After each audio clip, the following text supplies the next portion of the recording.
Hello friends, Python series में आपका स्वागत है और मेरा नाम है वरिंदर सिंह। पिछले सेशन में हमने देखा किस प्रकार से हम डेटा टाइप में न्यूमेरिक डेटा टाइप का प्रयोग कर सकते हैं। विद एग्जांपल हमने देखा किस प्रकार से हमने वेरिएबल बनाए, किस तरह से हमने वेरिएबल बनाए और किस तरह से हमने उसमें वैल्यू असाइन की जो कि न्यूमेरिक डेटा टाइप की वैल्यू थी। लेकिन हम पाइथन में, क्योंकि हम डेटा टाइप तो डिफाइन नहीं करते हैं, पाइथन खुद ही उसे अकॉर्डिंग टू वैल्यू उस पर्टिकुलर डेटा टाइप की वेरिएबल के अकॉर्डिंग असाइन कर देता है। लेकिन हम ये जान सकते हैं कि पाइथन के द्वारा किस डेटा वेरिएबल को कौन सा डेटा टाइप असाइन किया गया है।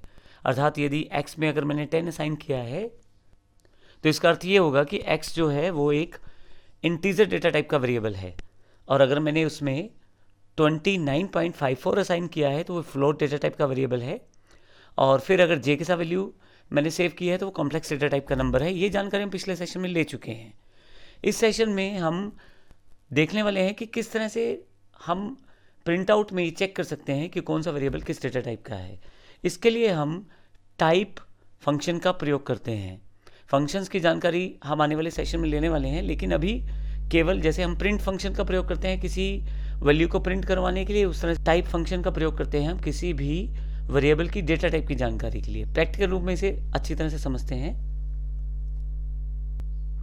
यहाँ मेरे पास x, y और z तीन वेरिएबल्स यहाँ मैंने डिफाइन कर दिए हैं। x में मैंने 10 स्टोर किया है, y में 20.12 अर्थात 20.12 स्टोर किया है, और z में 4j एक वैल्यू स्टोर की है। x हमारे पास न्यूमेरिक डेटा टाइप स्टोर करता है इंटीजर डेटा टाइप के अकॉर्डिंग, y में न्यूमेरिक डेटा टाइप स्टोर है लेकिन फ्लोट डेटा टाइप के अकॉर्डिंग, और z में न्यूमेरिक डेटा टाइप स्टोर है लेकिन कॉम्प्लेक्स डेटा टाइप के अकॉर्डिंग। मुझे जानना है कि इनकी टाइप क्या है। हालांकि मुझे पता है, लेकिन मान लीजिए किसी केस में कोई रिजल्ट आता है और आप ये जानना चाहते हैं कि वो टाइप कौन से टाइप का रिजल्ट है, तो आप टाइप फंक्शन से जान सकते हैं। यहाँ मैंने टाइप फंक्शन को प्रयोग किया है, अगर आप यहाँ देखें तो टाइप फंक्शन को, लेकिन उसमें मैंने उस वेरिएबल को साइन कर दिया है जिस वेरिएबल की डेटा टाइप मैं जानना चाहता हूँ। पहले मैंने x असाइन कर दिया है टाइप में, फिर y असाइन कर दिया है, फिर z असाइन कर दिया है। तो टाइप फंक्शन पहली बार में मुझे इस वेरिएबल का डेटा टाइप देने वाला है, फिर y का और फिर z का। अब यहाँ ध्यान रखिए, ये जानने के लिए आउटपुट को मैंने प्रिंट करवा दिया है प्रिंट फंक्शन के साथ। अब यहाँ देखें, प्रिंट के साथ इस डेटा टाइप जो भी टाइप फंक्शन के द्वारा वापस दी जाएगी उसे प्रिंट करवाने के लिए मैंने प्रयोग किया है। प्रोग्राम ऑलरेडी सेव है, मैं इसको एग्जीक्यूट करके देखता हूँ यहाँ से।